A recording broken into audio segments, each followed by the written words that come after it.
So welcome everyone who's joined us. Thank you very much for joining us. This is our second Pharma MCM webinar, and this one is Thriving, Not Just Surviving, making the most of your remote opportunity. So just some, of course, rules. Microphones are muted, unfortunately for you guys, but if you have any questions, please post them in the Q&A. We will address those at the end unless they're very specific to an individual speaker, in which case we'll get those done in between. And we are recording the event, and it is available along with all of our past events on our very own little travelled YouTube channel, but it's still there. All you need to do is just Google, search for Pharma MCM Meetup, and it's in there. And if you do happen to want to tweet, our hashtag is hashtag Pharma MCM. Before we crack in today's meeting, I just wanted to revisit the Pharma MCM and what we're about. Christine, who's on camera up there, is co-founder of mine on this. We set it up back in 2018, October 2018. This is our 11th meeting, second online. And as you can see, we've got 427 members, 11 meetings. We have 502 bums on seats, which is not bad at all. And our sort of values are be open, be curious, share, and signpost. We set it up because we felt that there was not enough informal best practice sharing. Everything was wrapped up in big expenses, either for pharma conferences or brand specific conferences or company specific conferences. So that this format, well, not necessarily this format, but certainly the MCM ethos and meetup and networking was about openness and collaboration and best practice sharing to better our industry.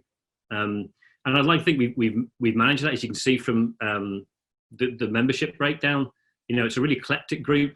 When we were meeting and you guys were also able to join in and say things and comment and all the rest of it by another means than just text, it was a really collaborative group, and I know lots of partnerships have come out from it, and it was always a joy to attend and enjoy a beer, a pizza, and ultimately to go out for beer afterwards as well, some of the funner times. And I hope we will get back to that at some point. I think there's a great value in that isn't reflected in a remote setting through webinars, but that's also something we could maybe learn about a bit today as well, about how you manage to create networks and relationships remotely. And in fact, that kind of brings me on to today and where it came from. So for those of you who don't know me, for any newbies out there, my name's James Harper. I run a Viva consultancy and development house called 28B. And as I mentioned, my co-chair is Christine, who set this up with me. But I, being honest with myself, I've realized over the last few months that I'm maybe not as an effective a leader in the remote setting. You know, remotely as I might have been face-to-face, I'm not very good at picking up signals. I'm not very good at managing meetings. I basically had to admit to myself I lack maybe the skills and experience to make the most of this situation, especially as it's likely to continue for quite a while, but also may be a new way of working in the future. So I thought I would reach out to some experts through the various groups that I'm a member of, in this case, the Agency Nomics Group.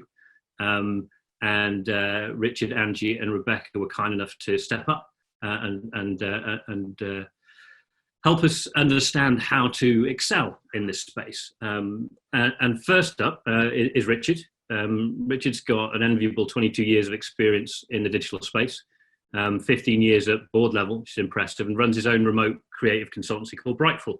I'm sure probably a lot have already come across Richard. He's fairly prolific on the networking and speaking front, but he is an expert in digital transformation and organizational change, and has done it at large level as well as smaller levels, etc.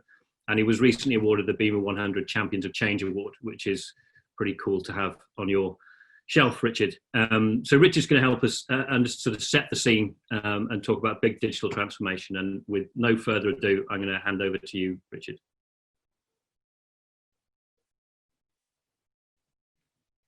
You're on mute, Richard. Just in case.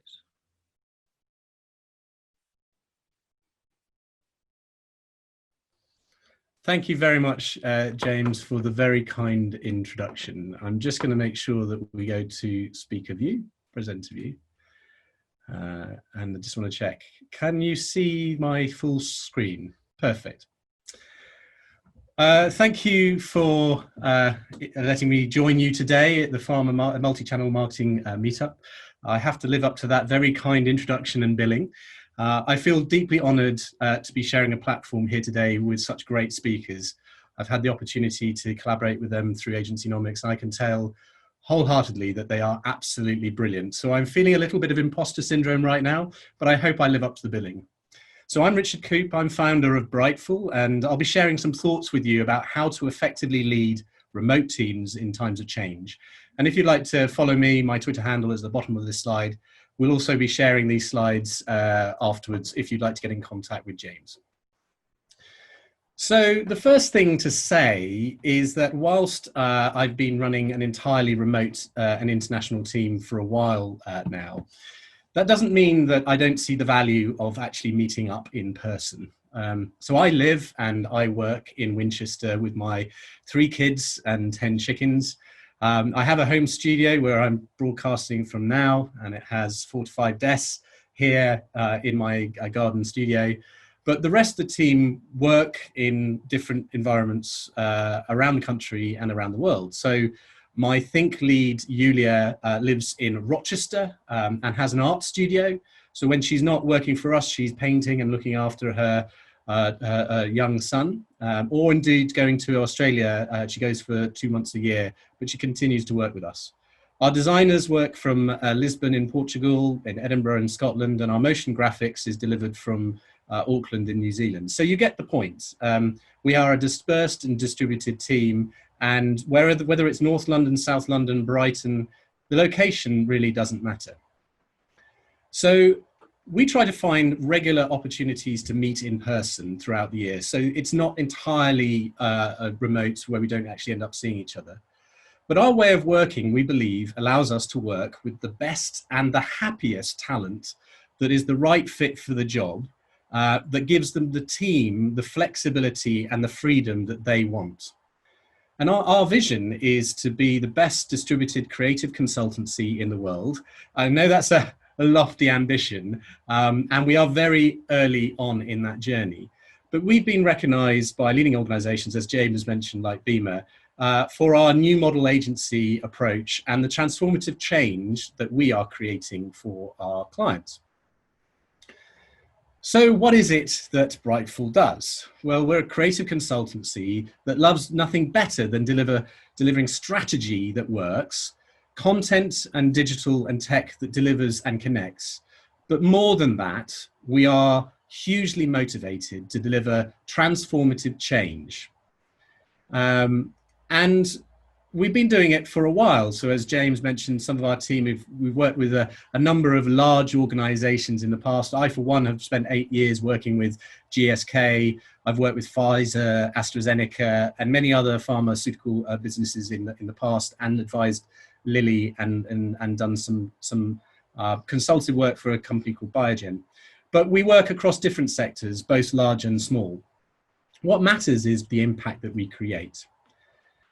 So what's different about us? Well, we like to keep it simple. We love to deliver amazing work and give back. And at its heart, what we do is we help businesses to think, do, and change. And most of all, we like to show you how to do it. So we deliver thought, leadership, and deep insight and content that we effectively give away for free on our website. So if you'd like to learn more about how we think, do, and change, please visit our website, which is wearebrightful.com, after this presentation, and you can find more views what we had from that. So we've been actively delivering the complete distributed workforce model for the last 3 years, and you'll hear from Angie, who's further on that journey and has got more experience in that area to share with you. But the one thing we'd say is, as it turns out, that the pandemic that we have experienced has been incredibly helpful for the model that we have been pursuing. And today we'd love to share with you what's worked and what hasn't worked, so you don't have to learn the hard way. And so we've learned the hard way, and the truth of the matter is that the only way to create an effective, efficient, productive, and motivated virtual workforce is that it takes intentional effort. So by now, probably many of you have experienced what it's like to be a Zoom zombie. You've turned up to many of these webinars, you've turned up to lots and lots of elements, And you've sometimes probably got completely overwhelmed with various tools to sign up to. So one's being done on a Zoom, one's being done on a Hangout, one's been on a Microsoft Teams site, something's on Skype. You've been doing some online workshops using Mural or Miro. Suddenly, you're having to get to grips with all these different tools. But the truth is, are these tools actually making us productive? So why did we decide to go distributed 3 years ago? Well, we couldn't have put it any better than David Heinemann Hansen and Jason Fried, who put it like this in their New York Times bestseller, Remote, Office Not Required book. It's an excellent book, and if you haven't had a chance to read it, I highly suggest you read it. But they say the new luxury is to shed the shackles of deferred living, to pursue your passions now whilst you're still working. What's the point in wasting time daydreaming about how great it will be when you finally retire and quit? So what we are trying to deliver is trying to deliver the best of the work experience and the challenge you might have, whilst making sure you cut out your commute, whilst you have the value of spending more time with your family, to perhaps having breakfasts and suppers with your children, or doing more exercise. For that is what's been driving us. But let's put it into the wider context.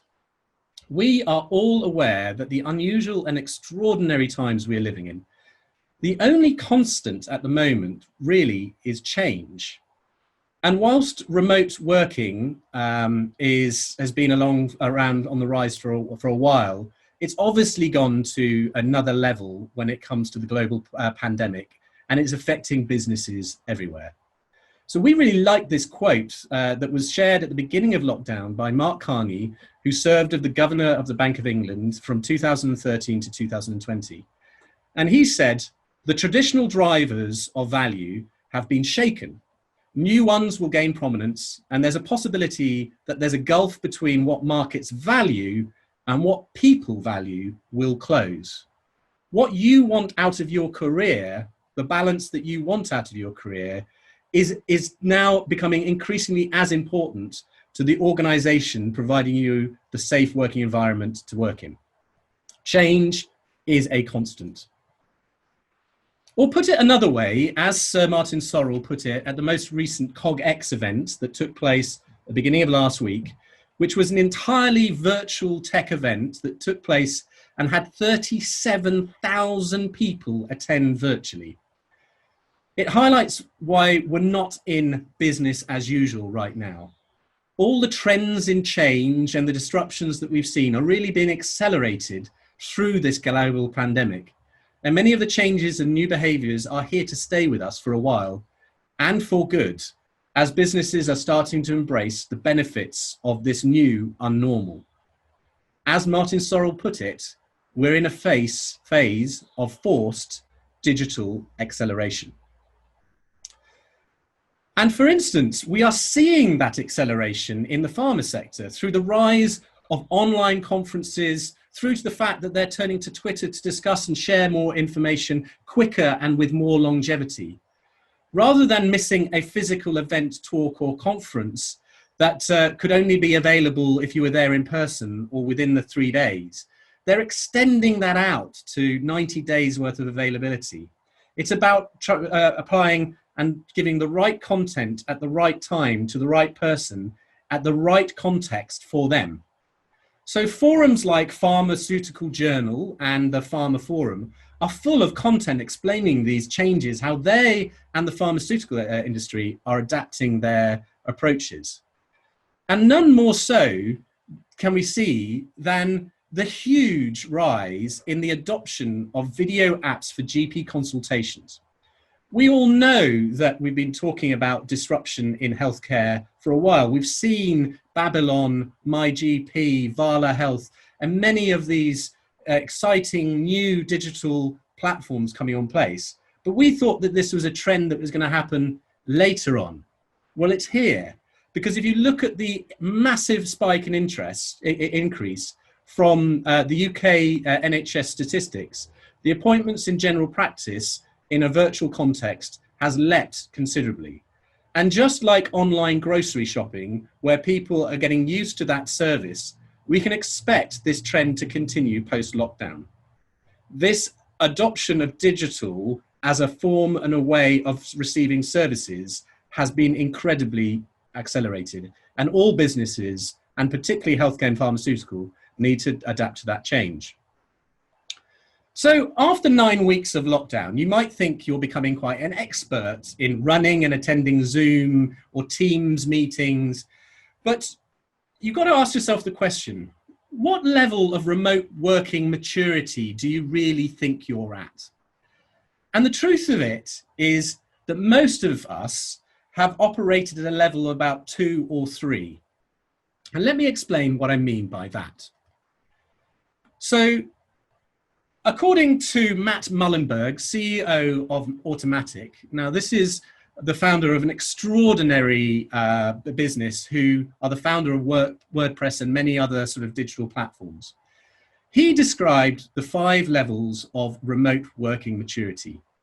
It gives an amazing glimpse of how a company works completely in a distributed manner. Level 1 is all about non-deliberative working.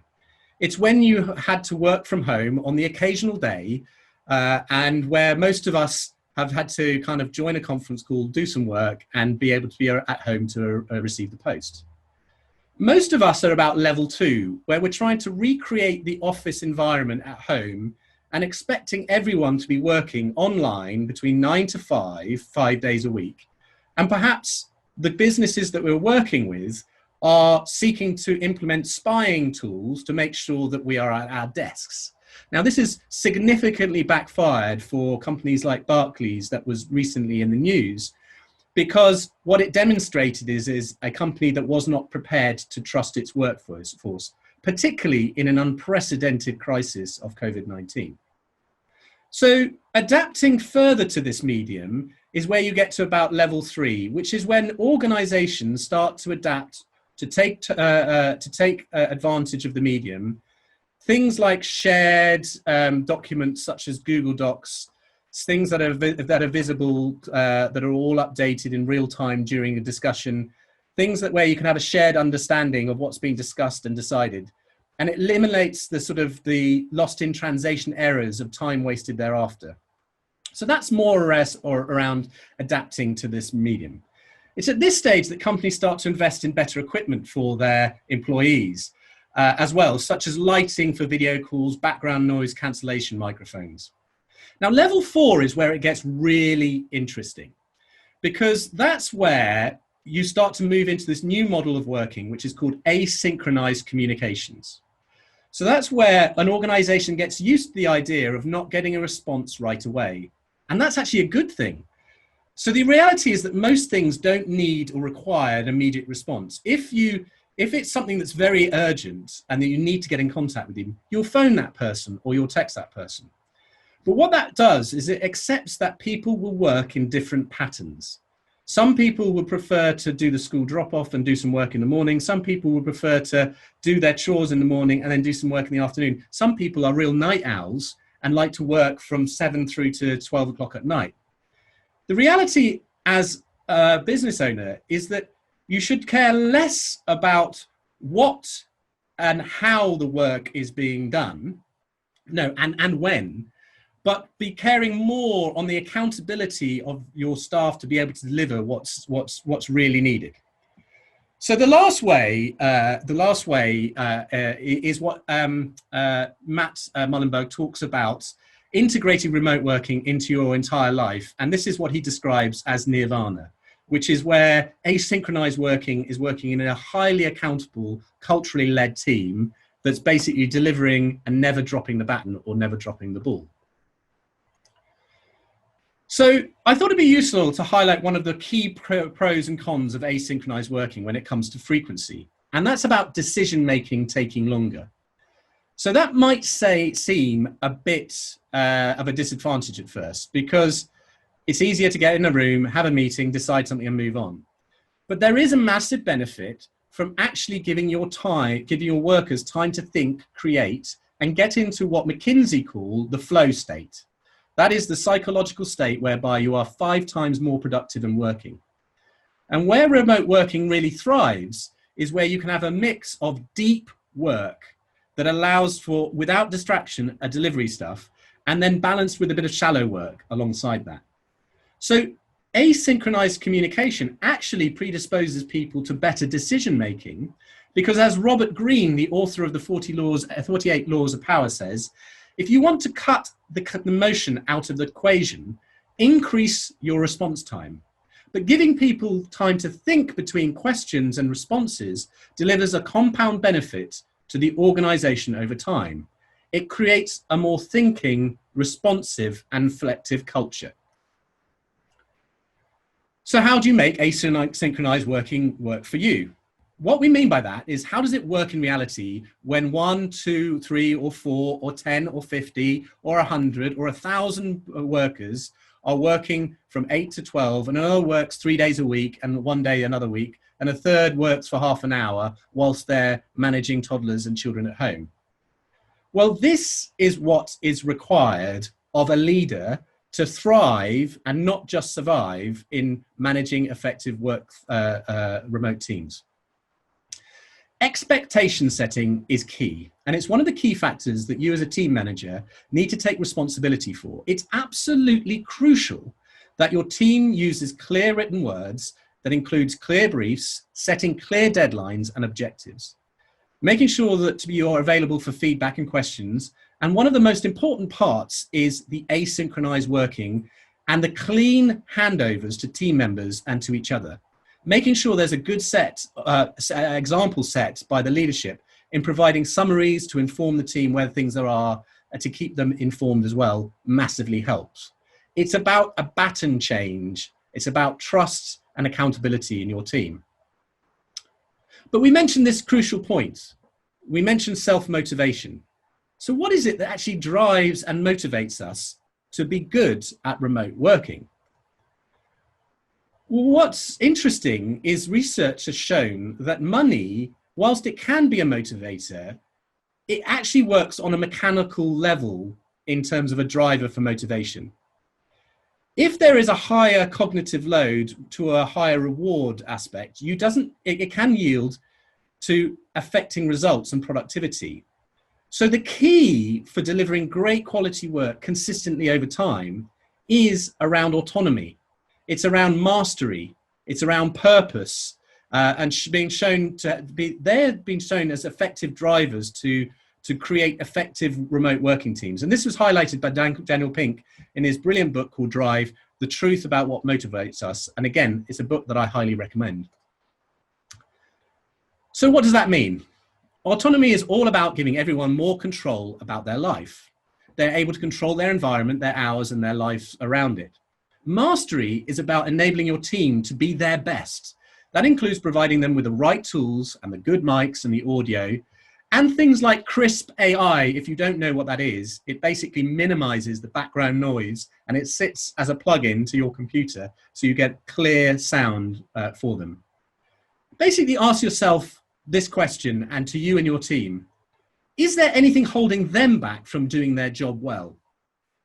The ironic thing is, they might be having too many tools to get to grips with, and you might be wanting to reduce that load so they can just get on and do their work.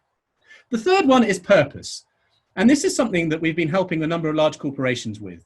People need something that they can believe in to get out of bed in the morning for. So now more than ever, it's more important to be clear on why you exist as a company and what you are fighting for.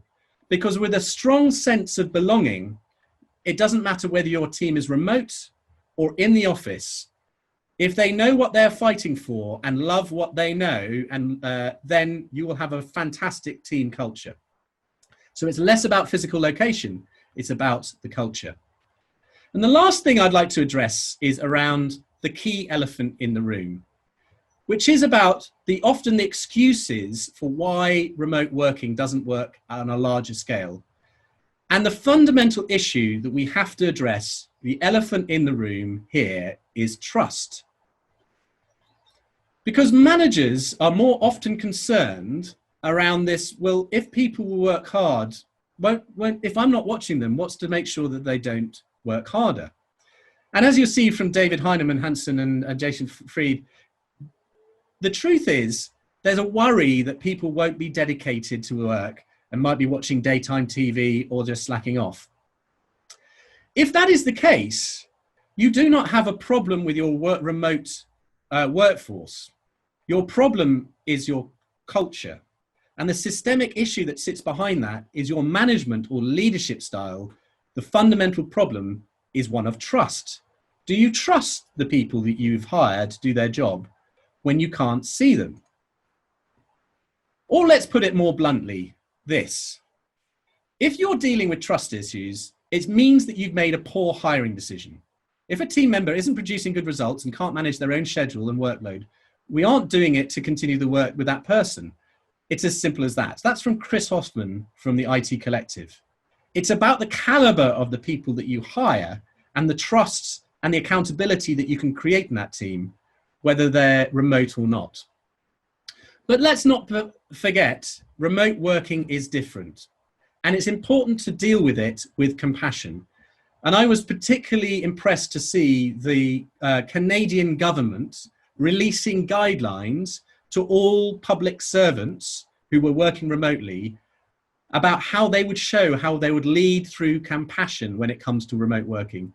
And I love the fact that they've said, you are not working from home, you are at home during a crisis trying to work.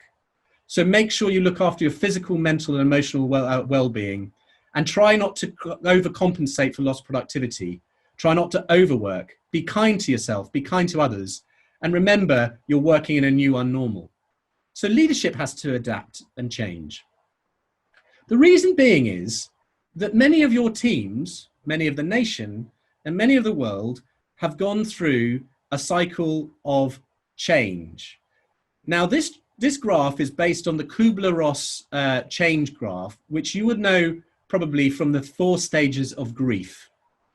With any systemic or large piece of change, what happens is that people, in terms of their morale, can go through shock, they can go through a period of denial, they can go through frustration and anger, they can get down in terms of their mental health, and over time, they seek to experiment, accept, rebuild, and then commit to the new normal. So as leaders, you need to understand where in your workforce is in this change cycle.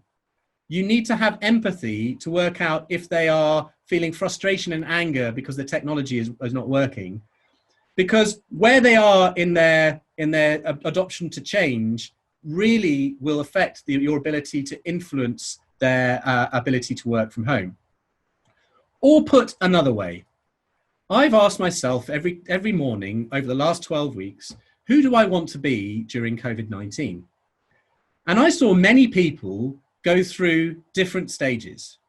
Some people in your teams may be stuck in the stage of fear.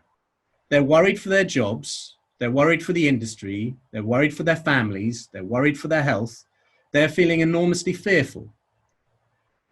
What you as a leader of remote and virtual teams need to do is you need to encourage them to move beyond a fear stage and to embrace a stage of learning to accept and let go of things they can't control, learning to assess situations rationally, minimizing sort of negativity and planning for a better future.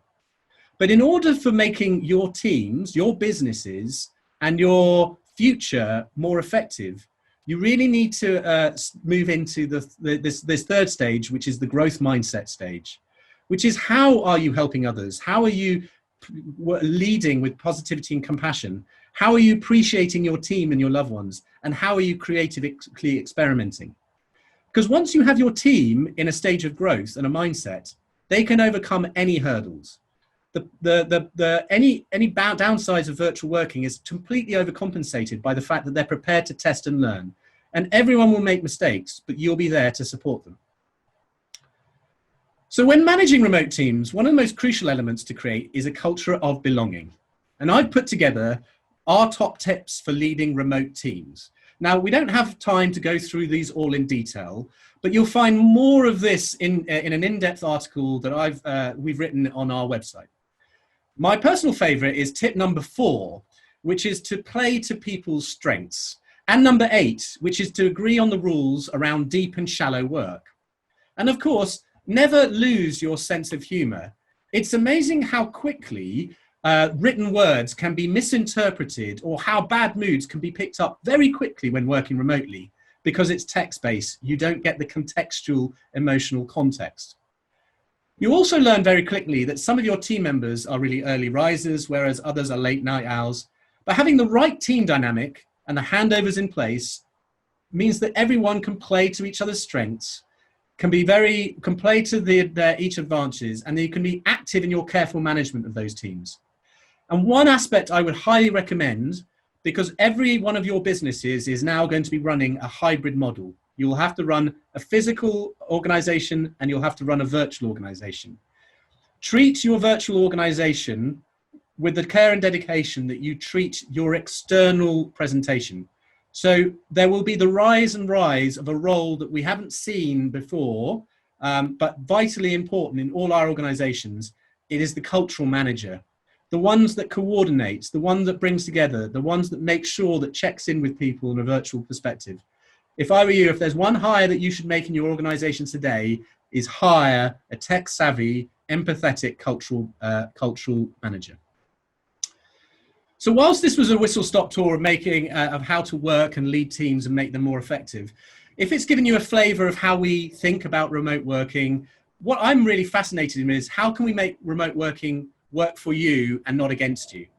So as I mentioned, there's lots of content on our website. These articles in particular, if you'd like to read about how to unfreeze and overcome fear and failure when it comes to remote working, if you want to learn about how to lead teams effectively, if you want to learn how to stay sane when working from home, or indeed create better habits and stick to them, there's more stuff on our website that you can find. And finally, whilst you're probably an absolute whiz at managing Zoom, Teams, and Google Hangouts, you've probably worked out that remote working is about so much more than just a video conferencing tool. You need to manage people's emotions in time of fear and change and create a culture of virtual belonging. So if you ever need any help to make the most of your remote working opportunity or create a highly functioning remote team that's making the most of the opportunity in front of you, please feel free to contact us. We'd be more than happy to help you on this journey towards the remote working nirvana. And if it's not us, the other speakers here have got a huge amount of experience to share with this as well. So that's it. Thank you. That's it from me.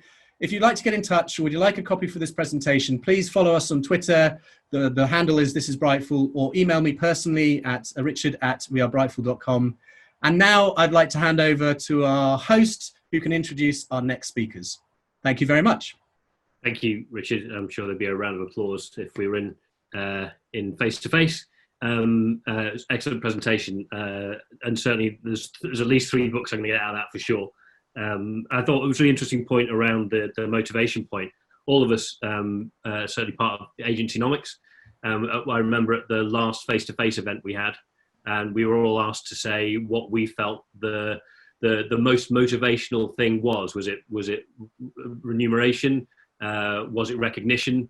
Or was it progress? And it's progress. In that context, as you say, it's the autonomy, mastery, and purpose, which you can kind of boil down to: can I make progress on the project I know? And certainly, I took that to heart, and we've been working on that at 2080B. Thank you, Richard. We'll come back with any questions at the panel discussion at the end. And now introducing Angie, who has been in healthcare communications for 30 years, and I think we've known each other for quite a few of those, because Angie built one of the most successful healthcare communications agencies out there, Virgo, which went international. And that's where I first met Angie and worked with Angie. But in that growing Virgo Health, she learned a lot about what does and doesn't work in a traditional consultancy model. And the result was she set up the Difference Collective, the UK's first virtual healthcare communications consultancy. And that might tell you a little bit about how she thinks which of those models might be working better. So I'm going to hand over to you, Angie. Thank you. Thank you, Richard. I feel somewhat daunted going second, so I really feel for Rebecca going last. I definitely don't have any books to quote, but what I thought I would do is take you through some of the learnings, both from traditional agency insights, but also from having built a purpose-built remote model. So let me just share my screen. Here we go.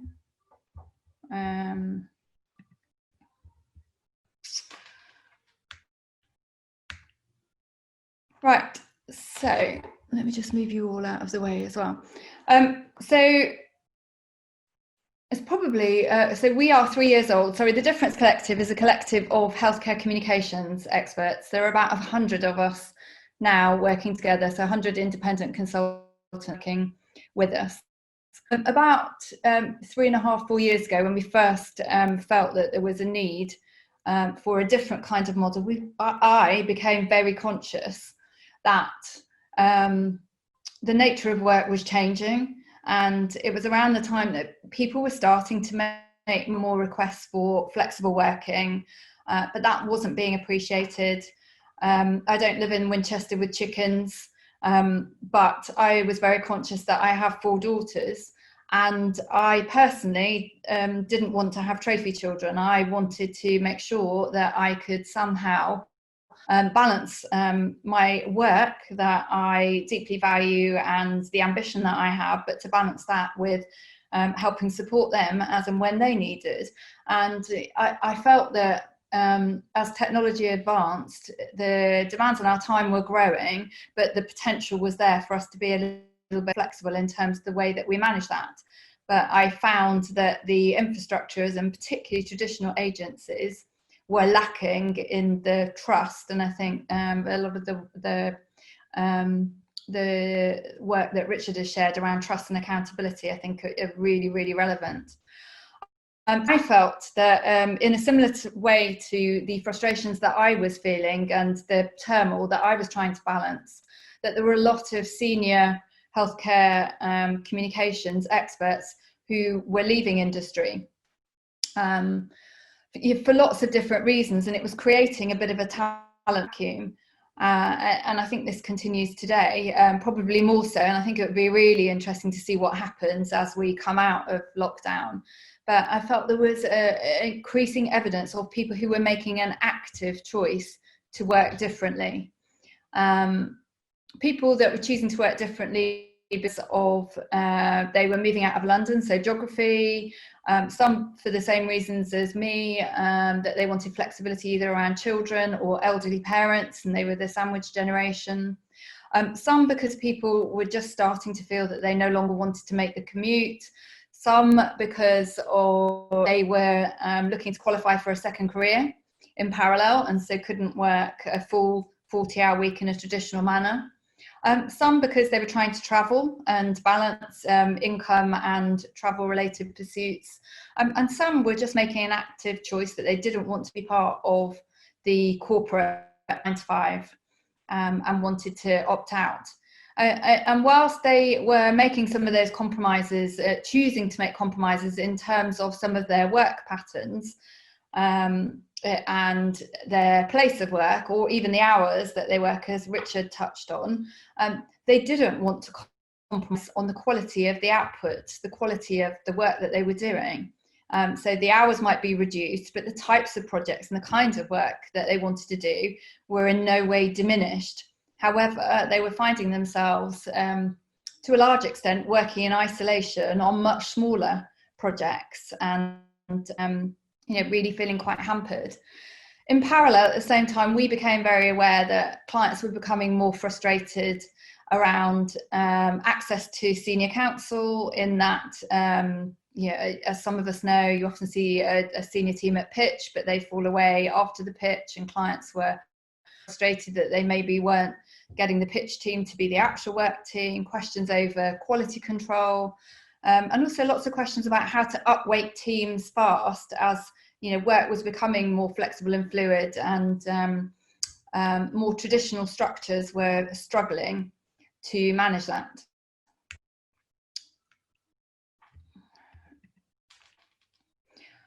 In response to this, we saw an opportunity to build a purpose-built virtual model that brings together some of the best talent in healthcare communications, and to our healthcare clients, pharmaceutical and consumer health and wellbeing clients, to put those two together to work on projects, large or small, in a way that would help them get results, the great results, fast and flexibly.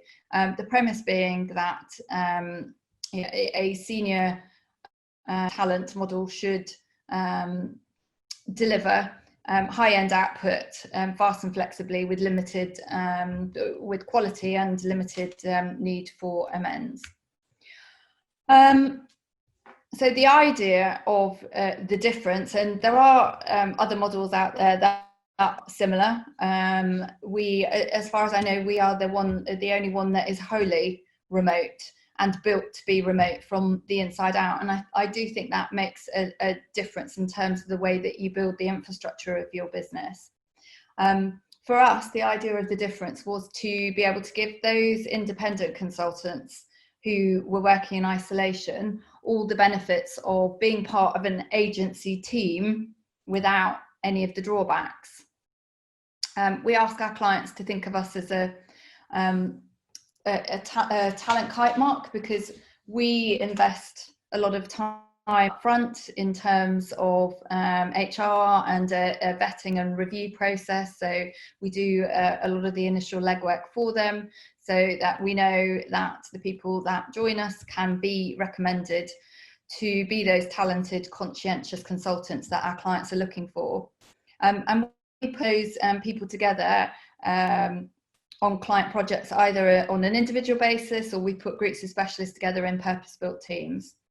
Our model is very much turn it on, turn it off. There's no retainer commitment. Turn it up, turn it down as you need. And I think that's the beauty of a model that is built in a much more flexible, agile way, as opposed to a traditional structure that is built like a pyramid, where you have a few people at the top and more middle managers and more people learning the ropes and coming up from the bottom.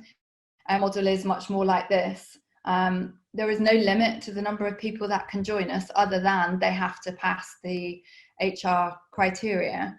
What that means is that you can have a real rich depth and breadth of talent join you, and that creates a fascinating and collaborative and learning culture. So therefore you can mix and match very different skills to great effect, and flex and fit those skills as you need. So often we may have a core team, but bring in those specialist skills when the client specifically needs. Sorry, hang on, let me just move you. I've got pictures of people over my slides. What we try to do is cut out bureaucracy, and I think that is one of the benefits of a model such as ours, in that we personally don't get involved in pitch processes. We try to cut out any hidden costs, be extremely transparent in terms of the way that our pricing structure works, and try to focus on delivering value for the clients. I think I probably already alluded to this before, but I think the vast difference between us and a more traditional model, who are, in my mind, temporarily working remotely and learning new skills and hopefully benefiting from it. The difference is that we work differently by choice. So we are a team of people who all made an active choice 3 or more years ago to work in a very different way. And what that creates is a different infrastructure, and we invested a lot of time and effort in the processes and infrastructure that are in place to support and enable that. And you're absolutely right, Richard, it's an enabler, but that's not the key to it. What I think is one of the key differences is the mentality that people bring. People who've made that active choice to work differently, to opt out of a more traditional way of working. And I'm not diminishing in any way the choice to continue in a more traditional way, and there's lots to be gained from that. But I think people that have made that active choice come to work with a very different mentality, with very different working styles. I think once you start getting into that, I can't pronounce it, asynchronous working pattern, and learning to work with different people who work with those different patterns. You know, we have night owls, we have people in Canada, we've got people, I don't know, across Europe, people in New York. Yeah, that works really well. I think once you remove all of those barriers and those rules, those unwritten rules that, you know, people seem to think that, you know, you need to have your blazer on the back of your chair and you need to be sat at your desk between, you know, 8 and 7, and, you know, the first person to stand up is frowned upon. It doesn't work like that in a virtual setting at all. And I think, you know, the mentality is quite, it's liberating, but it's also, I think it also drives productivity and people's desire to deliver. They know that they're only ever as good as their last piece of work. And so there's a real, genuine, positive approach to collective working and collaboration. And, you know, for us, it's very different because we don't have an employee-employer relationship. In a lot of ways, there are huge positives. I'll talk about some of the challenges to that as well. But one of the things that we have never had is any concern about distance and separation, because there are lots of people in our collective that, you know, I feel like I know incredibly well, but I've never met in person. And sometimes I meet these people and I feel like I know them. So I do think that there are very different rules and very different kind of modus operandi in terms of being built to be remote from the get-go. And underpinning all of that is a real spirit and desire to collaborate and communicate collectively. There are lots of virtual tools and resources. I think you asked us to potentially touch on this, James, that you can use to facilitate working, and we use a number of these, and I'm also part of the virtual PRCA, the PR kind of group of virtual agencies in different disciplines.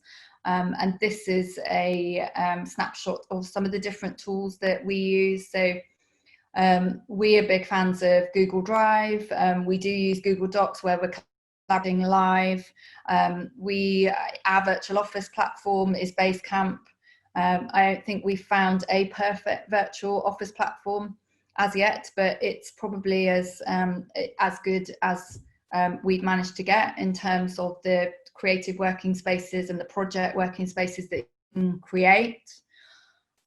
We are big users of Trello and Zoom. Oh, how I wish I'd invested in Zoom about 3 or 4 years ago. Hate Skype. My Skype fell over yesterday. Oh, the joys. Dropbox, some of the others that we use, and also big fans of Toggle for timekeeping and Xero from an accounting point of view. So just thought some of those would be quite useful for people to see.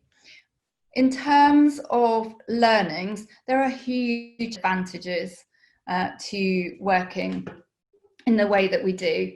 We have flat structure, so everybody is the same level. Yeah, that creates, I think that gives a huge amount of permission for people to get involved and contribute, often to things that they might not have thought that they could. I think the senior talent gives us a real speed of turnaround. So whilst on face value, you might think that a senior healthcare comms consultant is relatively expensive compared to the hourly billing rate of a traditional agency. They're not near that, but they're also able to turn around projects so much more quickly and to a high caliber. Equally, their quality of counsel is extremely high. I think I've touched on this already, but I think that, so we only recruit at director level and above, so people who have already proven themselves within a more traditional agency environment. So they've got some of the skills that we're looking for, and they have learned those in a team environment. A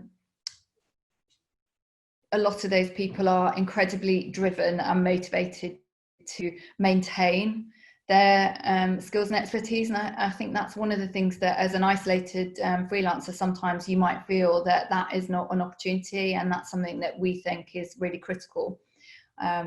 Is helping people to continue to develop those levels. I think I've touched on this already, but a flexible resourcing model gives you a real depth and breadth of talent to draw from, so far more than I would have ever had in my traditional agency roles. And I think probably that has been, if anything, the most inspirational part for me of working in this way. It's just the depth and breadth of talent that you get to work with that you would not be able to afford to have on staff otherwise, and so you would be buying in that consultancy. So I genuinely feel that I've learned more in the last 3 years than I probably did in certainly a large degree of time in traditional agency. One of the key benefits of our model, a remote agile model, is that we can put together the right fit for the client. So rather than Joy, Mike's now going to join in. Rather than having a team of people who happen to have just finished work on a project and trying to force fit them onto the latest piece of business that comes into the agency, we resource and recruit and put together the hang on.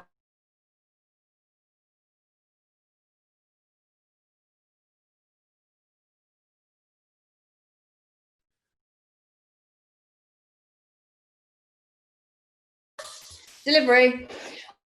Rather than force fitting a team, we pull together the people. We put out a brief depending on the client's requirements, and then we look at the skill base, the expertise that people have, the time that they have available, and then we put together the purpose-built teams.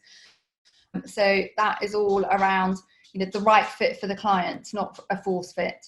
And also a team that's self-selected, so that the team have put themselves forward because they are personally interested and available and committed to delivering for that client. And that mentality, I think, produces a very different work as well. I think we've talked about, we focus very much on admin light, one of the key things that I would say is that we have learned that in a collective model, the more that you put in terms of effort to help support the collective, and whether that's marketing, whether it's writing blogs, whether it's supporting HR initiatives, whether it's organising collective get-togethers, the more you put in, the more you get out. In terms of challenges, I didn't want to sit here and just paint a rosy picture that remote working is wonderful and lovely. Yes, there are lots of upsides, and yes, you can choose where and when you deliver your client work.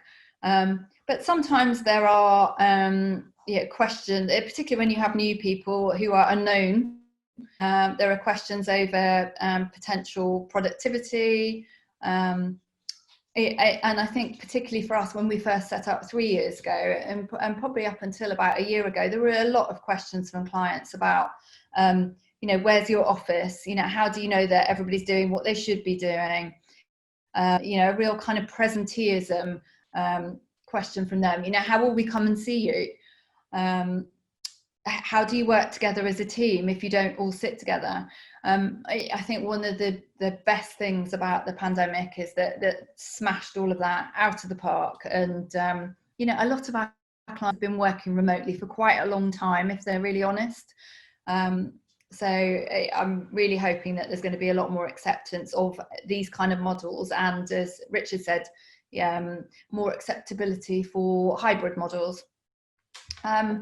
There's also questions over the infrastructure and the IT setup and integrity, and that's something that we invested quite heavily in, because we felt that, particularly working in the pharmaceutical industry, we needed to be able to ensure that we had the rigour and protection that we could assure our clients. and also the project management process, because you don't all sit together, you need to have quite a rigorous process that sits behind the scenes to make sure that people don't drop the ball, as Richard said. So some things might take slightly longer. We often find things take less time, I think, once you're learned the approach and the style, and some of the more traditional barriers are removed. I think one of the biggest challenges that we have faced over the last 3 years is people calling us a bunch of freelancers in our pyjamas or our gym kit, who are trying to slot in work around school drop-off and workouts and coffee mornings and lunches. And, you know, I personally don't judge people and the life choices that they make. I'm deeply grateful for the time that I get from some brilliant, senior, talented people in the industry. And as long as they deliver what they commit to within the deadline they commit to, and they deliver what the clients need as and when, I have absolutely no concerns about the way in which they do that. But I think to criticise us as a bunch of pyjamas is probably to demean some of the work and some of the really challenging projects that people are working on. Accountability is sometimes challenging because we don't have a traditional model of personal development and trying to help people learn and improve. So that can sometimes be challenging for us to work around different people's working styles and getting used to working with people that potentially you haven't worked with on a project before. The pitch process for us, we deliberately don't get involved in pitch processes, and that's purely because of the way that our financial model works. So that can sometimes put us in a challenging situation. Overall, though, I would say that generally the way that we work has helped accelerate our client relationships. Just getting them over the last few years, working the way that we do, using Zoom, can force quick decisions, and I think it's engendered a real respect for working differently. So what are the critical ingredients? And again, I think this just touches on where Richard left off, and I think where Rebecca's going to pick up is that it goes back to the purpose piece, and having a really clear vision about what you're here to do, and what you're trying to achieve, and the values that underpin that, and then trying to build an aligned culture around that. For us, it's a culture rooted in collective engagement, and trying to and you have to dedicate time to building a team virtually, because we don't all get to to spend time one-to-one or in groups, and some people I have to accept I will never meet, but I still need them to completely understand what we're about and to help impart our vision, and that is a red thread that runs throughout our process, from the second that we interact with them at the interview stage, or their application stage, their interview stage, to the way in which we induct them into the collective, to the coffee mornings that we provide for kind of general catch-ups, through to annual meetings where we get people involved either virtually or in person in planning what direction we will take the collective into, regional hubs, to the training that we provide, to the brainstorms, to the chit chat and inane conversation and bizarre insights that people choose to share on Campfire, is our kind of water cooler place on base camp, and all of this matters so much more to me than all the different tools and resources that you can potentially have at your fingertips. So I would say keep the technology as light as you can and focus all your efforts on those critical ingredients. So to finish up and summarize, I would say mindset is absolutely critical to remote working. For me, people that have made an active choice and commitment to working in a different way. And if you choose not to, that's also fine. But just respect that some people potentially want to work in a different pattern. They've made an active choice to work from a different place in a different time frame, and fine. But within that, culture is key, and trust and accountability are absolutely central to making it work. The tools that underpin it are integral and really useful. Equally, I just wanted to say that we recognise that it is not for everyone, and we have people that join us that realise that it is not for them. I still believe that traditional agency models have a role. I would hate for us to see an industry where all agencies go remote, because I think we'll lose some of that percolating learning and talent. So equally, we still have a lot of face-to-face meetings. So James, you asked the question right at the start about how do you deal with back-to-back Zooms, and my world's not like that, because it is a mix of in-person and virtual, and I don't think that anybody should be looking to live an entirely virtual world. I think, looking at some of the surveys that have come out over the last few weeks, a lot of people have gotten a lot of benefit from working remotely, but equally, saying up to 50% of people do want to return to the office, and that's fine. A little bit of, a mixture is, and that hybrid model, I think, is going to be really interesting to see how it plays out. So I would leave you by saying, respect people's work and lifestyle choices. For us, this is a way to access a lost talent pool and to bring it back and repurpose it and help really talented people work together to produce some great work. So just appreciate that it can be done differently, but equally we appreciate that it's not right for everyone. Great, thank you very much, Angie. I love the idea of the principle of just respecting how people want to work. And just one comment on your phrase, when you said the blazer on the back of the chair principle of presenteeism and all the rest of it. I came in from the field as a secondary care specialist for Lilly, and I was given a head office trial, and I was there till late, and then I saw that someone was there later than me, and like, gosh, they're very late. And as I left and came in early the next morning, their coat was still on the back of the chair, and they'd just done it and left the monitor on, so they could be seen to be working late. So trust goes both ways, but certainly that's coming clear from both Richard's talk and your talk, that that trust and empowerment bit is absolutely key. We've got lots of questions coming in. I'm going to save those to the end because I'm conscious of time. Just to let everyone know who's on the call that we will extend the conversation if people can stay. If you can't, that's fine. And if any questions we don't get to, we will maybe come back on and share it by email. No further ado, I'm going to hand over to Rebecca. Rebecca is the co-founder of the strategic digital marketing agency Fountain. And if you're on LinkedIn, you might have seen that she's very recently stepped down as the managing director. That nervous time where you hand the reins on, although probably because it was internally done, not so nervous if you obviously know the people that you're handing over to with great confidence. And she now focuses solely on maintaining, building, and evolving the company culture there. And Richard mentioned that, Angie's talked about it. And I think it's the most fascinating area for me, and the one where I feel least empowered and least able. So I look forward to having to say, Rebecca, around the culture of remote working.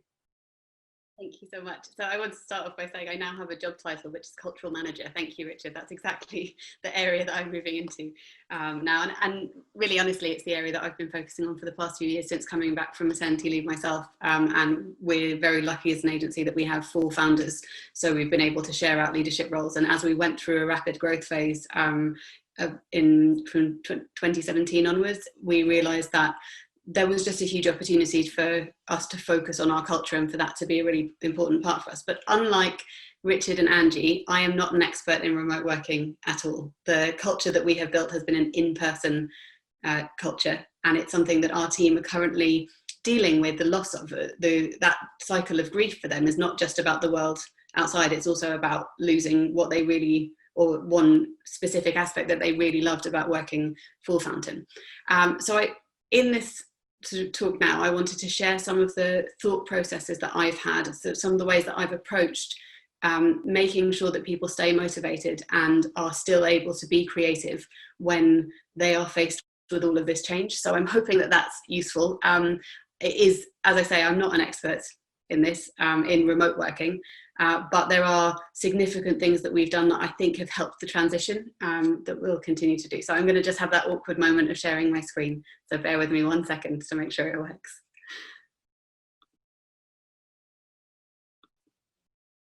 Oh, almost. There, can you see? Excellent, great. So where, in terms of focusing on motivation and creativity, I recognize that it's something that is not an easy thing for us to do right now. Where we are used to being able to be very proud of how we're motivating our team and working together. We're not a creative agency, we're a performance marketing agency, so we're all about lead generation, paid search, conversion rate optimization, that kind of thing. But the level of creativity that's needed on a daily basis from our team members is still really high. And so I guess the first thing that I think is important for us all to recognize is that the very nature of the coronavirus pandemic and the lockdown that has been imposed on us is that it has a really big impact on both motivation and creativity. So people are encountering fear, change, uncertainty, anxiety. They're also dealing with daily updates on the news that wants to make everything seem worse than it is, as clickbait. They may not have the physical setup. They haven't faced the parenting challenge of working from home with children at home. I mean, homeschooling. My God, there are so many everyday heroes among us who are managing all of that. And also, I mean, on the flip side of the parenting or caring roles, there's the loneliness side as well. One of the first things that became really clear to me as we were looking at what to do in the face of the crisis was recognizing that if we go back to basics and think about Maslow's hierarchy of needs, as a business, we've been really focused on the top of that pyramid, right? So we've been thinking, how can we create belonging and love? Brilliant, it's there, right? How do we build up people's self-esteem? How do we get them learning all the time, feeling like they're making progress, that they know where they're going? And then how do we get to that self-actualization peak of the pyramid? And of course, with everything that started to happen, suddenly our focus needed to drop right down that pyramid. The first thing of, are you safe? Do you have access to food you need? Like, are you going to be able to make sure that your kids are all right? All of those things. And then, do you have the physical setup that you need? As a company that hasn't worked remotely, we have a lot of flexible working, but we've never needed to make sure that everyone has a desk chair at home. So the first few weeks, we moved from home working about a week and a half before the government enforced it. We were really worried it would be announced on the same day as school closures and all of our parents would just not be able to get set up. So we did it a little bit early, and we had a volunteer team of 14 out of the 40 of us were driving around with office chairs to make sure that everyone had them and screen clamps and that kind of thing, just to make sure that everyone had what they needed. But that focus, that's not where we're used to being as a business, right? Those we take for granted in our field, in marketing in general, we take for granted the physiological needs and the safety needs, and we get to focus on the higher end of the pyramid. And I think that was a really important recognition for me as I was thinking about what people were going through in that first phase, was that we needed to start off and sort of build our way back up again. And of course, as the weeks went on, absolutely belonging and love became something that we needed to focus on. And then, yes, definitely growth and esteem. And we are working towards getting to a point of that self-actualization journey that we were on before. The way that I have been looking at anything around motivation and creativity is basic. So this is my image for it. It's like levers. We're not in control of all of the levers right now, but the levers that we are in control of, we can focus on. So for example, if the levers of what makes working life bearable, what makes us productive, what makes us creative, what makes us wake up in the morning and go, yeah, I'm going to go into the spare room and set up at my desk. Like, if all of those, if we can't control everything, but we can control some of them, it's about identifying which they are. So I've labeled up some of these levers on this graphic. So lockdown, R8 and an at-home situation are not things that we as a business can control, right? We controlled that we went into lockdown, work from home early, but other than that, it's not up to us. We can't control the spread of the virus. And as much as we can support and talk to people about their home situations, we can't actually control them. We can't impact them really directly. But then we start to look at actually what can we impact, right? So if we can't impact those three, so for us, we know that we can impact people's workloads. We can impact how we communicate to people. We can impact the support that we're offering them, which at the moment is above and beyond what we normally need to do. We can impact their relationship with expectations, and we can also impact the tools that they have access to. And all of the tools that have been shared today, I was screenshotting. I've been learning so much from these previous two talks, because we're using maybe a third of those tools, but we could definitely look and expand to other ones as well. So then, as we think about what those levers might be when it comes to motivation and creativity. I made a joke yesterday when we were doing a tech run through on this, saying that going last, I might end up contradicting something that someone had said earlier. And instead, I'm just going to reiterate it completely, because Daniel Pink's Drive, the book Drive, is an absolute Bible for me about thinking about how people are motivated and what drives us really. And I just wanted to explain briefly the premise that he sets out in his book. So he talks about that because motivation 1.0 is the survival motivation, and we all have it, and civilizations for all time have been motivated by making sure that we can survive. And then he talks about motivation 2.0, which comes in as we're trying to work out how for leaders to motivate other people, other than threatening their survival. And it's the carrot and stick, it's the towards and away from motivations. And in his book, he really lays out why that can actually be quite detrimental.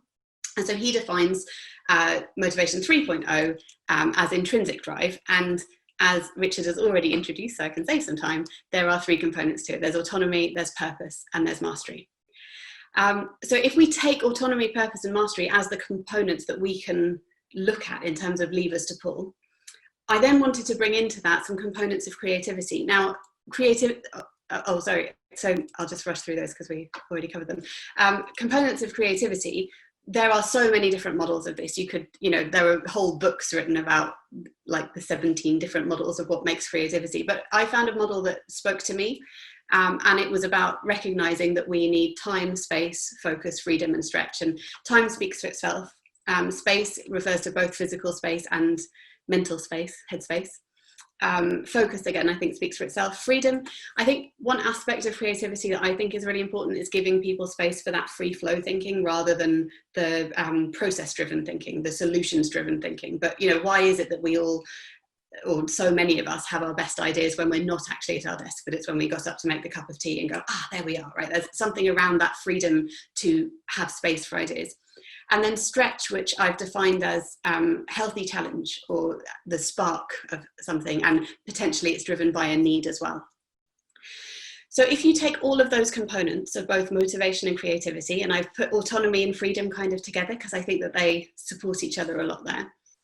My way of looking at these, if these are vital to how we work, is to turn them all into levers and to recognize that actually the impact of coronavirus has been great for when it comes to purpose, because suddenly we are all in this together. My team have pulled together so beautifully. Everyone is on board. They're all calling me with small bits of good news to make sure that I'm happy, and I'm there calling them, making sure that, we're all working really, really well together because we have that purpose to get through this time together. Autonomy and freedom, again, we have a non-hierarchical structure at Fountain, the one based in the office. So we've already got a lot of autonomy and freedom, but oh my goodness me, have we got it to the max now. Like the trust levels that we're working on have been put to the test, and they have done brilliantly. So again, for us, autonomy and freedom is up on those scales. The next three of time, space, and focus, I think, are so hugely based on people's individual circumstances, and they're not ones that we can necessarily help and control. So for example, my own time, I have a 5-year-old with autism. My time is not very good, right? Like my time is under pressure. But I have employees who are used to commuting and who are suddenly saying, oh my God, I've got so much more time. I can take on more things, right? So it just depends. Equally, space, I am incredibly lucky. We're here in Norfolk. I've got a field out back. I've got a whole spare room to work in. We have employees who are working at their dining room table while their partner homeschools next to them. That's not really space. Focus is obviously impacted also by those things. And again, we have, I don't know whether you can put it down to personality types, but I know that some of the introverts among my team are really thriving at the minute. They're loving it. They're like, yeah, I can just turn my phone off and I can just get on with stuff for the first time ever. And other people are finding it really, really hard to focus. And then we come to mastery, which is all about sort of learning and growing and achieving things. And the truth is that at the moment, that's not something that we've been able to focus on particularly hard. We haven't quite got there on the pyramid yet, right? We've got belonging, we've got support, but we haven't got to a point of really making sure that everyone is at stretch in terms of learning. And then when it comes to stretch and how that drives creativity, I was looking up memes about art and adversity, right? And the truth is that hard times can drive amazing creativity. Having said that, as leaders, we need to recognize when the stretch is just too much on our team. So there are elements of this where stretch is great and people are working really well because they've got just the right amount of pressure on them. But then I can turn to them and say, hey, how about you aim a tiny bit higher? And suddenly the stretch metric, it just crashes away. In putting together this presentation about motivation and creativity, I had a moment where just the external pressures on me meant that I ended up feeling like I could not come up with how I was going to present this. Complete lack of creativity and also feeling really demotivated. I'm going to be really honest, there was a moment where I lay down on the floor and just said, I can't do this now. And it wasn't about the presentation. It wasn't about not wanting to do it. It was because my son was being very, very demanding. I had 6 phone calls coming in from the office. I checked my WhatsApp and there were 47 messages and I was just, the stretch was too much for me, right? So I think we need to recognize that we can't see on the Zoom call, we see a presentation, we see a box, we see makeup, we see a nice top, we see, whatever it is, however people are presenting. What we're not seeing is what's beyond those screens. And we don't know what kind of pressure is on in the extremes of those rooms, right? We can't always know that. So if these are I guess one of the things that I meant to say was that the levers that I've focused on here are the ones that resonate for me, but you could look at any type of things with different levers. You could say actually focus isn't so much an issue for our team, or mastery isn't where we're at. But what I think is useful in terms of thinking about these components as levers is that it gives us a little bit of power to say, okay, how can we address these, right? So it's brilliant news that this awful COVID-19 situation has actually upped the scale on some of these, on purpose and autonomy. That's great. Not everything is pushed down, right? So if we think about so purpose and autonomy or freedom being really integral to how people are motivated and how they can be creative, we then have to just reinforce purpose and autonomy and freedom. So for me, that means when it comes to purpose, it's about communicating, people being part of the solution, giving them recognition, that leadership communication that really lets people know that they are part of something, that they are working with everyone. That element of inspiring people to be part of the purpose, I actually think it's easier now than ever, because the purpose is, for everyone, it's about getting through this time together and getting through it well, and not getting to a point where businesses have to make tough decisions, which obviously impacts those employees really like a lot, right? And then for me, it's also about communicating that purpose with heart, with caring, with compassion, making sure that people understand what in it together means, because it's definitely not used here in the way that political party slogans have been used in the past, right? It's genuinely that we are all working towards the same aim of getting through this intense disruption. When it comes to autonomy, trust has been mentioned a lot today, and I had a really interesting conversation with a new employee recently who was saying, so he's come on board with us since lockdown started. He is adjusting to what it means to be part of the team and not getting to meet the team and all of those things.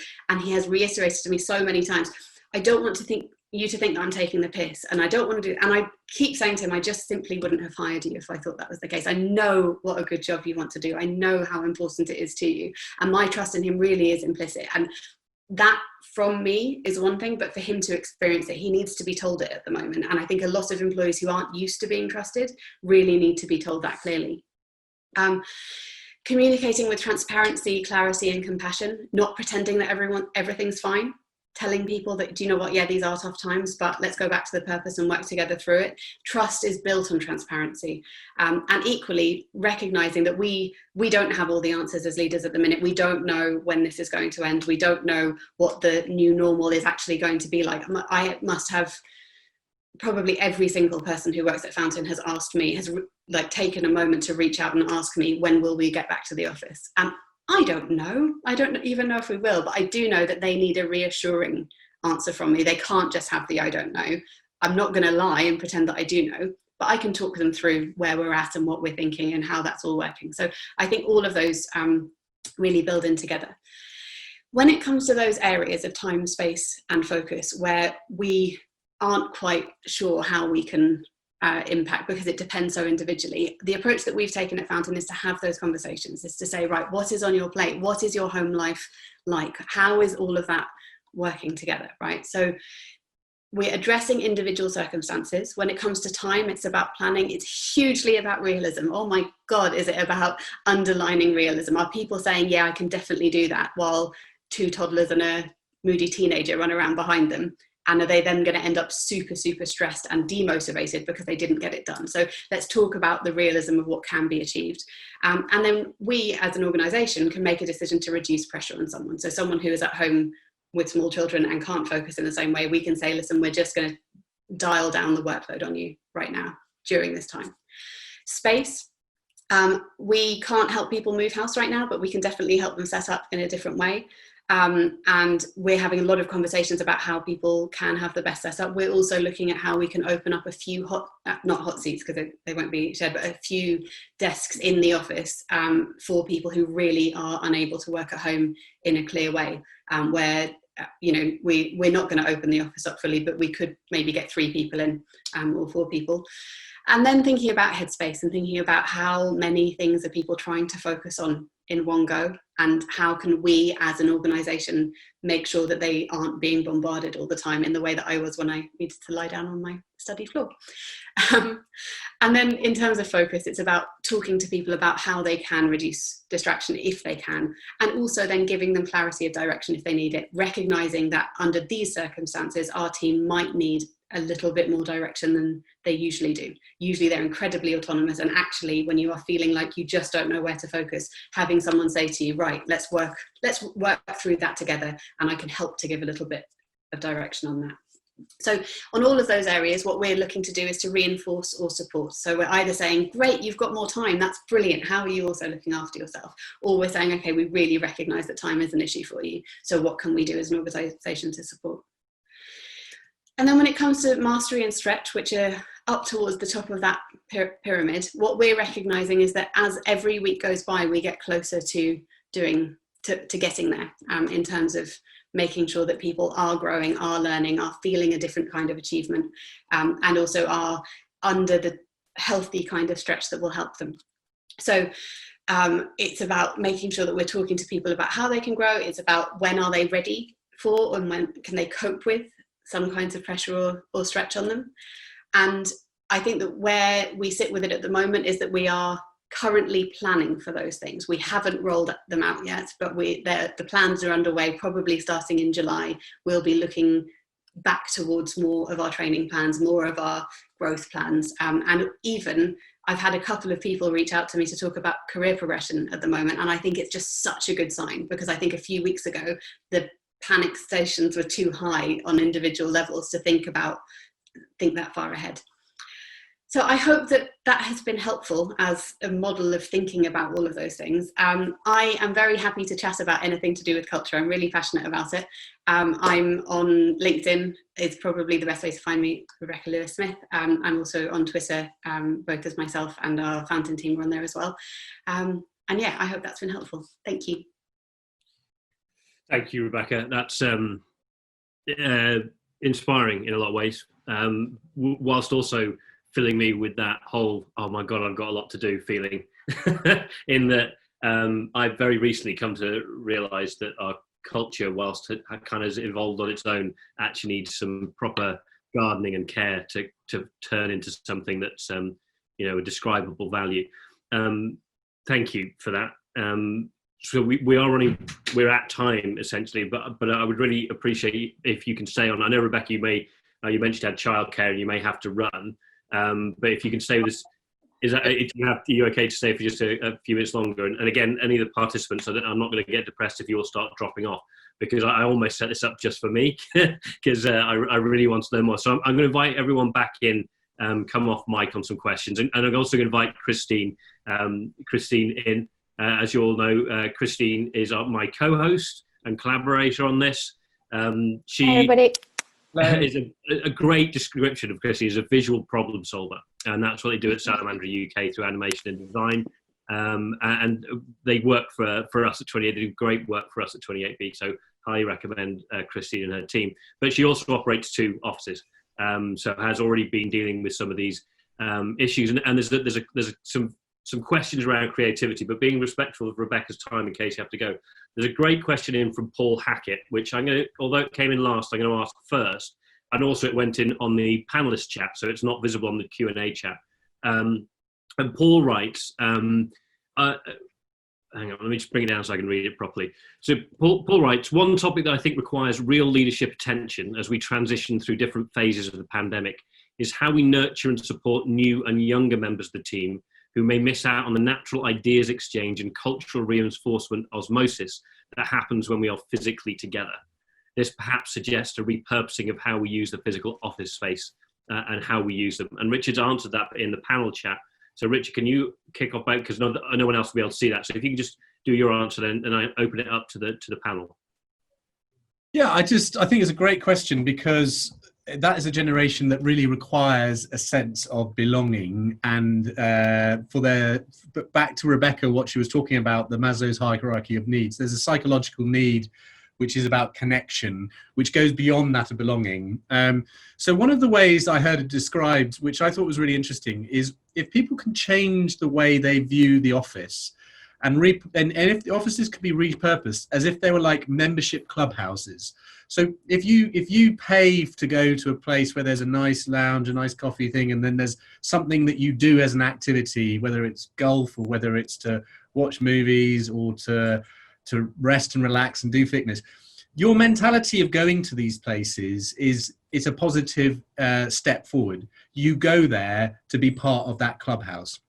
And you can work in a flexible way. You can get your laptop and kind of work and meet and chat and things like that. So I think there's a role to be had for that generation to make sure that the office environment has to be better than home. It has to be better for them than working at their kitchen table. It has to offer better coffee, and it has to feel that place that they can check in and check out. Now, whether it affects their motivation, their productivity, they're still going to get their headphones on and work, but the very action of commuting into work in this day and age, it has to offer a better experience than that of home. So that's a good way that I've seen that it's been wrapped up. But I don't know what the other panelists think about that thought. I think I agree that there's that sort of communication that needs to be kept up. And we actually, our creative team, spend a lot of the day on Skype all together, even if they're not necessarily talking about stuff. We've got a couple of creatives who talk while they're working, and it's actually can be quite entertaining. But it's just feeling like you're, as you say, Richard, belonging and part of that team. We also, we already did this before we had COVID, because we've got the 2 offices in Eton Dundee, but we have morning stand-ups and we have evening rushes where we go through what's been sort of created. But what's actually been better for us is because we're actually sitting at our desks rather than standing up in front of a big camera on either office, where somehow some intimacy is actually lost. We're finding that actually being close to each, individual camera, individual PC or laptop, whatever, is actually brought us closer. And I think that we're going to continue to do that when we're back in the office, where we'll work off the individual screens, even if we're in a big studio, because it somehow brings us closer together. But just giving that opportunity for people to be in touch. And there's different groups. There's a creative group, there's a sort of company group and what have you. Everyone's talking throughout the day, which I think really helps. But yeah, it can be quite lonely otherwise. I agree. The thing that we found with, so for example, that element of how do you replicate learning that naturally happens in an office when people are remote, is that what we're having to adjust to and adapt to is needing to put a mechanism in place for something that we didn't used to have to. It used to just happen. And now it's thinking, okay, like that's one of the things that we did, I think in week 2 or 3, was to list out what are the things that that were always happening. So the water cooler chats, we have water cooler hangouts in our calendar now every morning, just by room, and people can log in, and the rule is we're not talking about work, we're just talking about anything else, right? And that support for team members, especially more junior team members who are going to pick up a lot more, that's something that we then need to solve for. So we have an internal coaching system at Fountain where about of the 40 people there, I think there's 11 of them have been through a coaching training program with me, and then they coach each other. Our aim is to get to a point where everyone coaches everyone.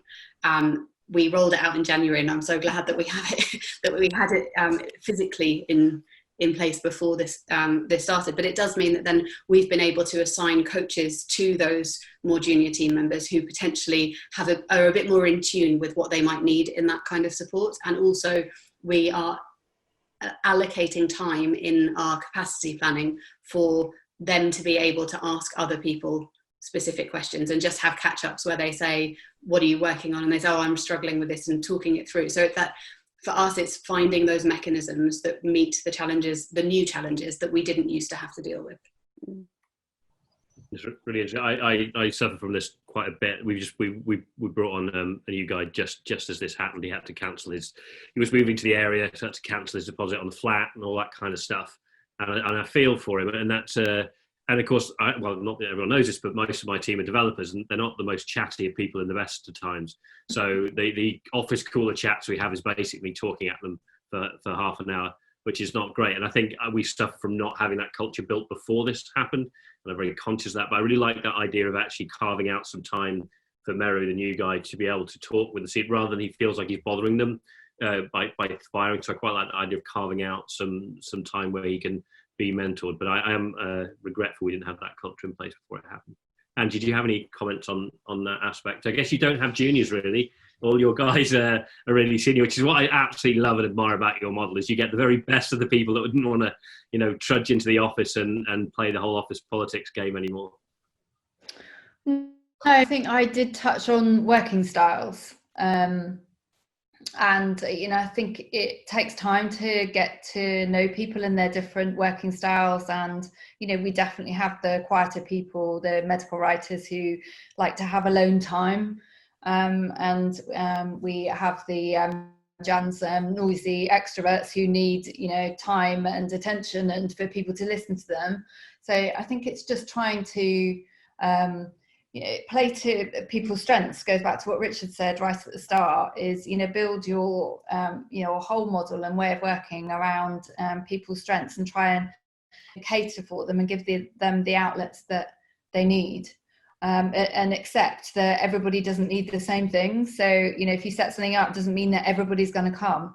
As long as it works for some people, that's fine. But just trying to think through different needs, I think, is really crucial. I thought the point though was really interesting about juniors, and I still think that I still think that juniors, there's a place for personal in-office learning, and I wouldn't like to take away from that. That's why we have a senior only model. But one of the things I was going to say is it was interesting Zoom was saying about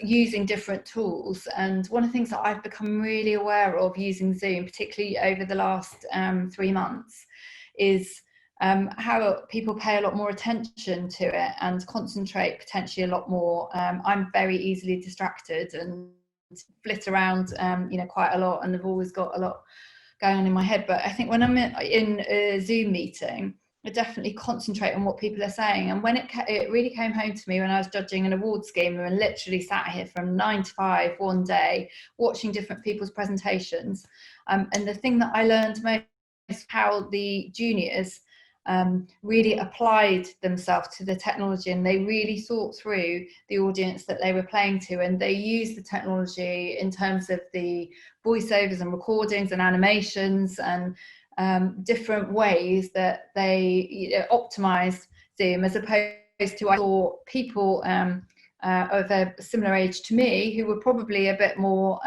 complacent, and it was a real lesson to me that whilst we don't have juniors, there's a lot that we can learn from them, and in some ways they're adapting and teaching us new tricks. So I just think that it's interesting that whilst they need to get together and learn together, they've got a lot to teach us as well.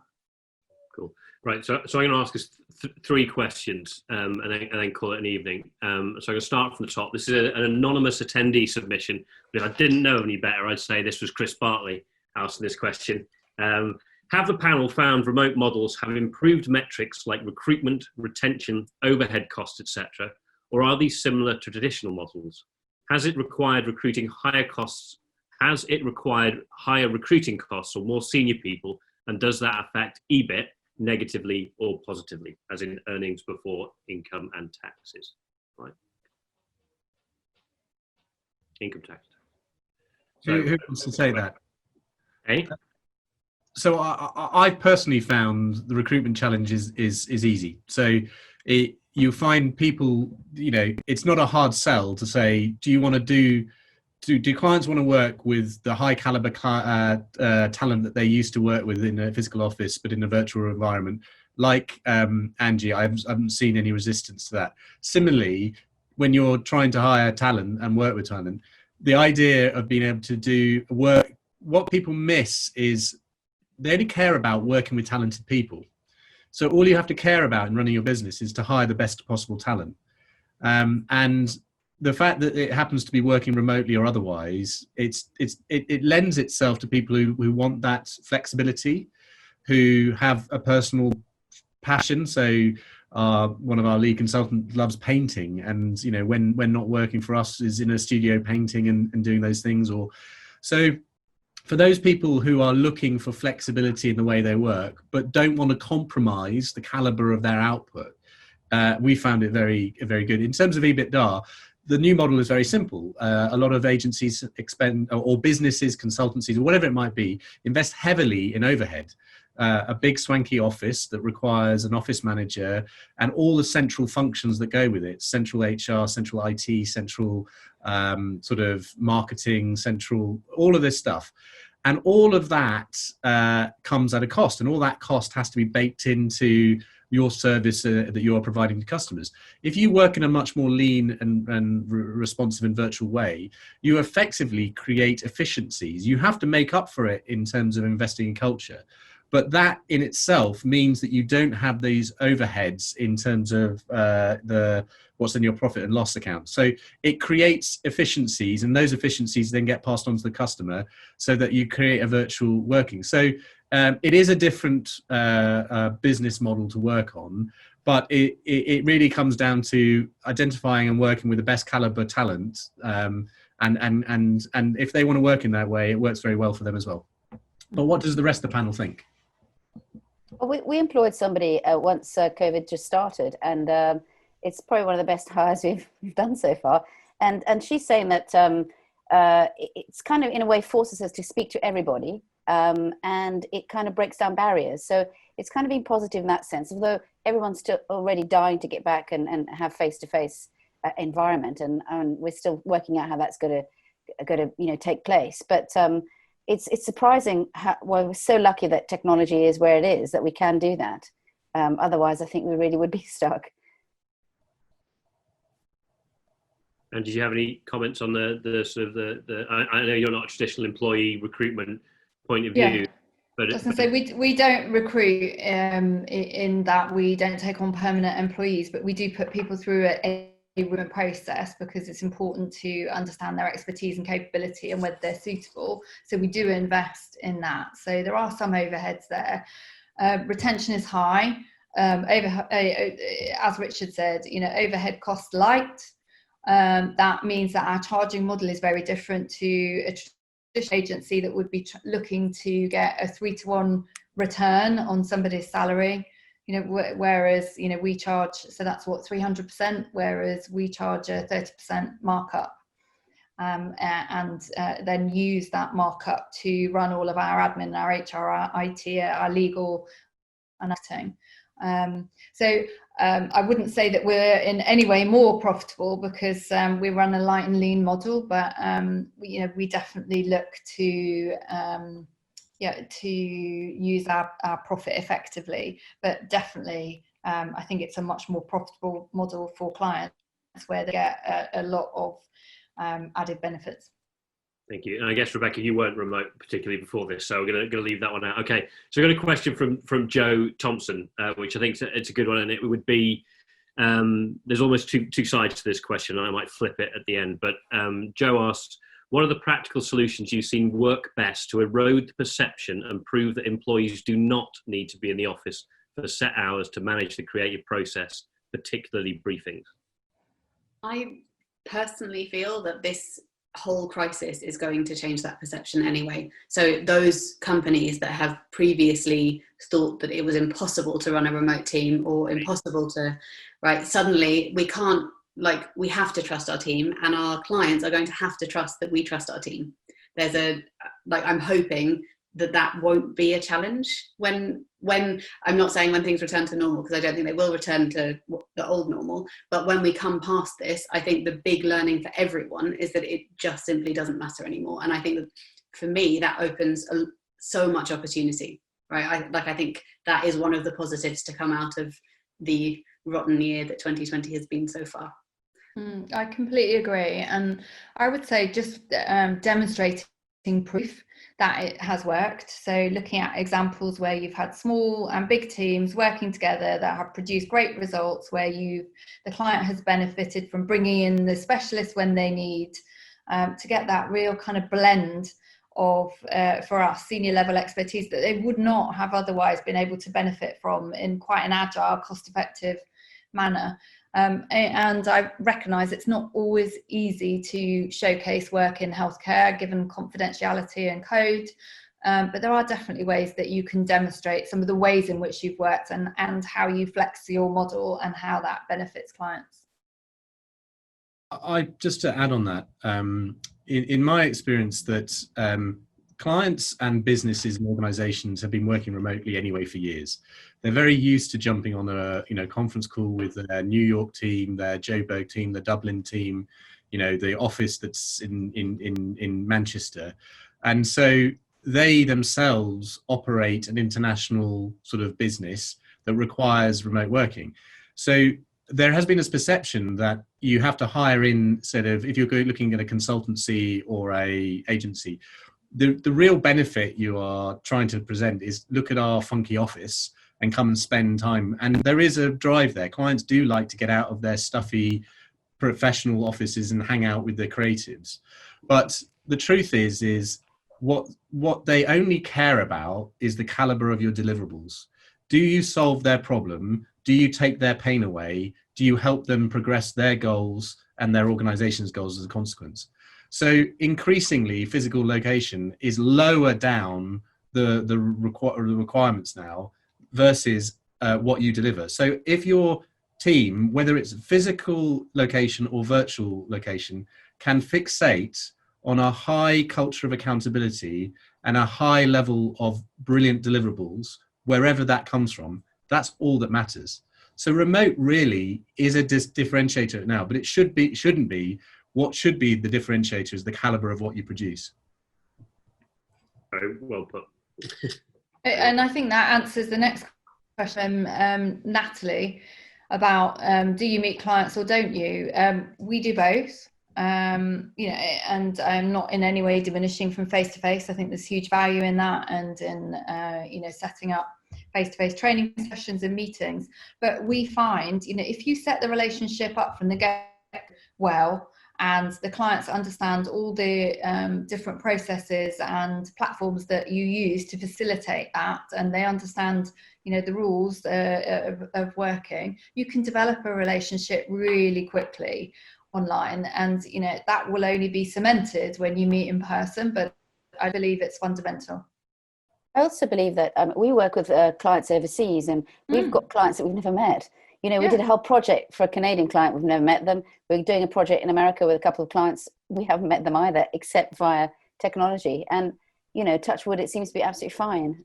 As you say, it is much nicer to have the face-to-face and the chemistry and what have you. But we can do it without. It's quite interesting. So if you're all right, I've got two more questions and then my closing question. And we'll really quickly, what your top tip is for remote brainstorming, again from Natalie. Okay, go on. What we have found worked in the last couple of weeks is to get a bit wackier. than we used to. And to essentially try to, that energy that comes in a room where people are creative together, is trying to manufacture that a little bit more through slight ridiculousness, is my honest answer. I love, actually, do you know, it was a turning point for me in recognizing that this model could work when we did our very first brainstorm. Because, you know, I have to admit, when I was working in a traditional agency, I was spending all of my time dealing with operational and HR and finance issues and lurching from meeting to meeting. And I'd lurch into a brainstorm late. I probably hadn't read the brief. I'd be playing catch up. Everybody else would be in a similar position. We probably have one loud person in the corner that would dominate the brainstorm, probably not with the best ideas, and then we would leave with limited creative ideas and go home and write the pitch that evening. And then we did a brainstorm with the collective, and I was just bowled over that, you know, we had structured it, we had sent information out in advance, and the brainstorm was literally for 30 minutes. And opened the call, set some parameters in terms of, you know, not all talking at the same time, using mics on, mics off. We went to the first person and they said, I've only got 14 ideas. And wow. I just thought it was a revelation in terms of people's mindset and attitude and desire to contribute in a different way. We came up with the most amazing program of ideas, and also a whole list of other ideas which we sent to the client for them to use. They were bowled over. And, you know, brainstorming, I know there's lots of different tools that you can use, and break-ins and Miro and you know, various tools that can facilitate it, but I think the way in which you approach it, you know, the mentality is really key. And I think, you know, if Wacky does it for you, great, Rebecca, but yeah, I just think it's really important that people come at it with the right attitude. It doesn't matter whether you're together apart, you can still come up with great ideas. Yeah, I would agree with that. We tend to give people sort of a warning and a brief as to what's needed, and then give people time, and then maybe meet up the next day so everyone's had a bit of time to mull over, and then sort of chuck their ideas. And that's when, you know, I think and everybody's involved in our company, so because I find that ideas can come from all sorts of different places. So if I can just build on that, I think the wonderful Jenny Plant is still on the call listening. She asked a similar question on our agency nomics a few weeks or months ago. And the advice I'd give is, do not try to replicate the physical brainstorming on in a virtual environment. You have to treat it differently. If you planned a full day workshop to do a pitch, you can only do half a day. You've got to do it in half. You have to focus the attention on the pre-reads. You need to do some icebreakers, but you expect people to come to the brainstorm already immersed and ready to share. And if you haven't used the tools like Miro or Mural, personal preferences to run brainstorming sessions with Mural, which allows you to do sort of virtual post-it notes as well. But there's a fantastic resource on the Mural site.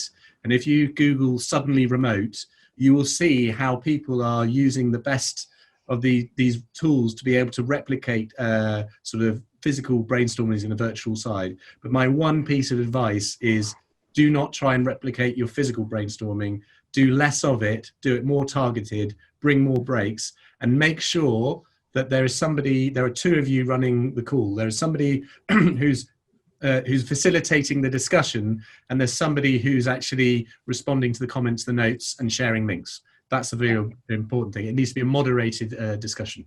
That's a great tip, because if you try and do it on your own, you know, or even, to be honest, even when you're running workshops for clients and all the rest of it, you know, I feel like I miss a lot more sometimes like that. So that's a great tip. I'm going to pass on the last question just because I want to ask my question. I'm very conscious of time.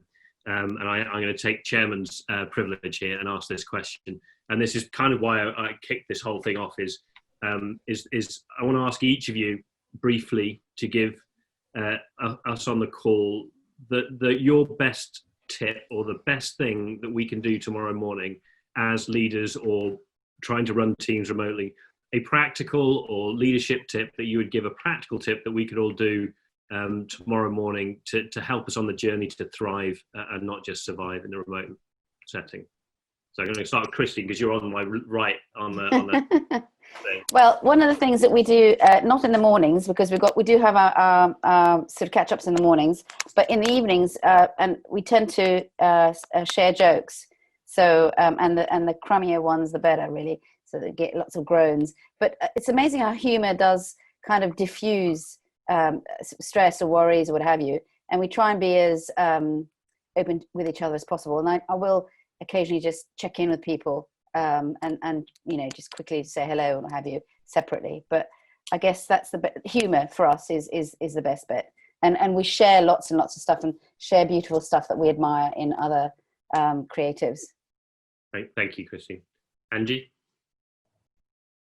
I don't know, actually. That's an interesting question. I'm thinking about lots of different things. I would say just stay curious, stay open-minded, encourage input. I feel like I have built an entire career on surrounding myself with people that are better than me, and just learn from them constantly. And as long as you can constantly seek that input and act upon it, then you can continue to improve, whether it's a traditional model or a virtual model. But that's it. Thank you. Richard, just because you're in order, and you won't be in the same order on your screen, but you are on my screen, so what the hell. Richard? So my practical learning, and this is based on real experience, is ironically less tools, right?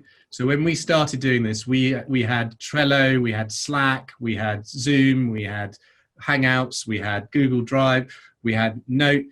The output you want is productivity. You want people to deliver great work, and actually remote working actually thrives with lessening distraction rather than increasing it. So yes, over communication, but Automatic, who are a global distributed team, actually turned off all their Slack channels, all of their WhatsApp, and they communicate in simple text form. They have a way of just presenting text. So don't underestimate email and text. And I would actually say check-ins are good, communication from leadership, emphasizing trust, allowing people to do what they need to do. But I'd say less tools, less distraction equals more productivity. Thank you, Richard. And Rebecca, so you have the honour of the final word. So I guess my tip would be to assess where you are in terms of the support that your team currently is getting and what the next steps are, and start making even the tiniest plans for how to move that needle. So if you don't have regular check-ins, how could you start having them? If you are having regular check-ins but you're not getting to talk about how people can progress yet, think about what those next steps to get up that pyramid would be, and not assume that any of that is going to happen, but think about how to actively make it happen, even in small ways. That's a wonderful note to end on. Can I say one more thing, which I think we all said? It's just trust your teams. If you trust your teams, they will continue to surprise and impress you. That's so true. And James, what about you? Do you have a tip that you've picked up? Oh no, I'm learning from this. I think I'm doing dreadfully at it. I think what I could say is I am one of the people that didn't think it worked remotely. In fact, I lost one of my best guys who went to Finland, and I said, it's no good if you're not in the office. And I'm trying to get him back now because I firmly believe. In fact, my guys have been really productive. But it was seriously lacking on the cultural side. I don't have a temperature of how they're doing. I'm not sure. I love that description that all you see is this frame. And it's not clear what's going on here. So we've always had a great deal of trust going on around productivity and responsibility. But I think I know what I'm going to do tomorrow morning. So I think it's assessing where we're at. And then even if I can move that needle in tiny increments, and that might actually be just rather than relying on group Zoom calls, is to give each of the guys a call and just see if they're all right. And on that note, I say a huge thank you to everyone for your input today, and for everyone for the brilliant questions. I hope you found presentations. Please do submit if you've got my email address, or through the Pharma MeetUp, more ideas for more webinars. We're probably going to move more back to our traditional ground of multi-channel marketing in pharma, but I thought and I hope this was really useful and timely in the current circumstances. So thank you, everyone. and have a great evening. Thanks, guys. Thank you, everyone.